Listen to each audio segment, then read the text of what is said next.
Il faut jeûner des produits qui ne sont pas bons. Donc vous allez jeûner des produits laitiers, d'autant qu'il n'y a pas que des facteurs de croissance dans les produits laitiers.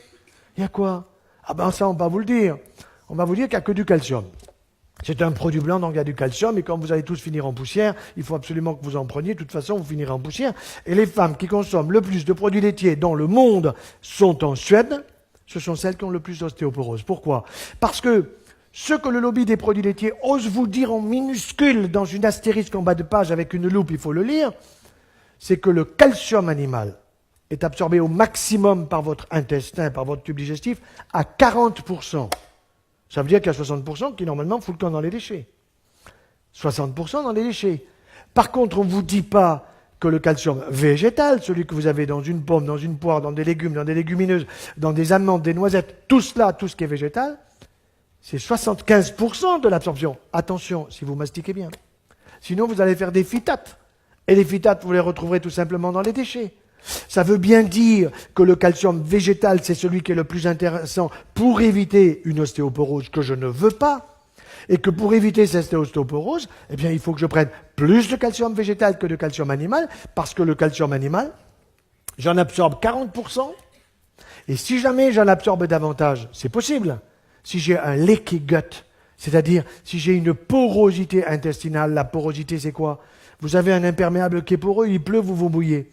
Si vous avez un intestin qui est poreux, ça veut dire qu'il y a des molécules qui passent, ça c'est juste, le fructose doit passer, mais s'il y a trop de calcium qui passe, le calcium il arrive sur l'os, et moi je vais vous faire le dialogue avec l'os.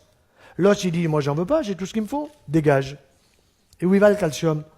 Va où tu veux. Il va dans le sein, microcalcification. Il va dans la prostate, microcalcification, risque de cancer. Il va où? Eh ben, il va dans les articulations. Et vous avez de la coxarthrose et de la gonarthrose. Et mes collègues orthopédistes, ils me disent, mais ferme-la. Mais on a les prothèses maintenant de genoux, de hanches, d'épaules. On a mis au point le coude et le poignet, mais on se les fait en or, les bonbons. Je suis pas d'accord. Et je vous raconte une anecdote personnelle. J'ai un de mes frères qui a quasiment 2 ans de plus que moi, qui avait une belle coxarthrose bilatérale et qui souffrait de ses 2 hanches. Alors j'ai pris la radio, je suis allé voir un copain orthopédiste, qu'est-ce que tu en penses? Il me dit, ton frangin, il faut lui changer les 2 hanches. Bon, il a été d'accord parce qu'il avait mal. Alors on ne change pas les 2 en même temps, parce qu'il y a des risques emboligènes, etc. Donc c'est l'une après l'autre, à 3 ou 4 mois de distance. Alors je vais le voir après la première opération, et alors bon, il était content parce que c'était fait, mais il me dit, tu sais, les chirurgiens, vous êtes emmerdants, parce qu'il y a des tuyaux par-ci, des tuyaux par-là, puis il y a la rééducation, puis je peux pas bosser, et puis de toute façon, dans 3 mois, il y a l'autre côté à faire. Je dis, mais tu veux vraiment te faire opérer de l'autre côté? Il me dit, mais j'ai mal. Mais tu as une solution, me dit-il. Je dis, bien sûr. Et c'est quoi ta solution? Eh ben, il faut que ta femme écoute la mienne. C'est aussi simple que ça. Il faut que tu arrêtes de bouffer du beurre, des béchamels, on mange très très bien chez toi. Mais c'est la cata.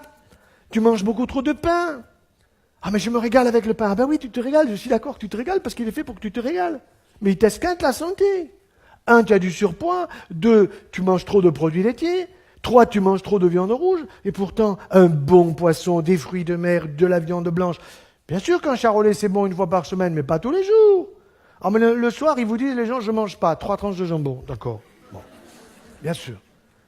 Alors, eh ben, ça fait 6 ans qu'il a été opéré de sa hanche droite et il ne s'est pas fait opérer de la hanche gauche. Et quand vous faites la radio, c'est toujours la même hanche, elle n'a pas changé. Seulement, qu'est-ce qui s'est passé? La suppression des produits laitiers, le changement des habitudes alimentaires ont fait que tout simplement, il n'a plus la douleur. Pourquoi? Parce que tout ce que vous consommez en produits laitiers, avec le yaya, le yaourt que je prescris la veille du départ dans l'au-delà. Vous connaissez Actimerde? Ça vous dit quelque chose? Bon. Prenez donc un petit fromage de chèvre, un petit fromage de brebis par jour, ça suffit. Vous n'avez pas besoin de plus. Régalez-vous. Prenez un ballon de bon vin, celui de l'eau où vous voulez, et plutôt du rouge que du blanc, parce qu'il y a plus de polyphénol, il y a du resveratrol. Arrosez vos salades d'huile d'olive. Mangez mieux et meilleur. Je ne suis pas pour un régime, parce que quand vous donnez régime à quelqu'un, il vous dit ceinture. Il m'a empêché de manger ceci, de manger cela. Non. Miam, miam, miam. Mangez mieux et meilleur. Laissez tomber les produits laitiers de vache. Il faut que la vache soit sacrée, sauf si vous l'avez dans le jardin. Ça, c'est pas impossible. Mais si vous ne l'avez pas dans le jardin, laissez-la au supermarché. Croyez-moi, vous serez observé. Et à ce moment-là, tout le monde comprendra, je parle des publicitaires, que ce qu'il faut, c'est une publicité de qualité et pas une publicité bidon qui consiste à nous utiliser, à nous exploiter, parce que nous sommes beaucoup moins cons qui ne le pensent.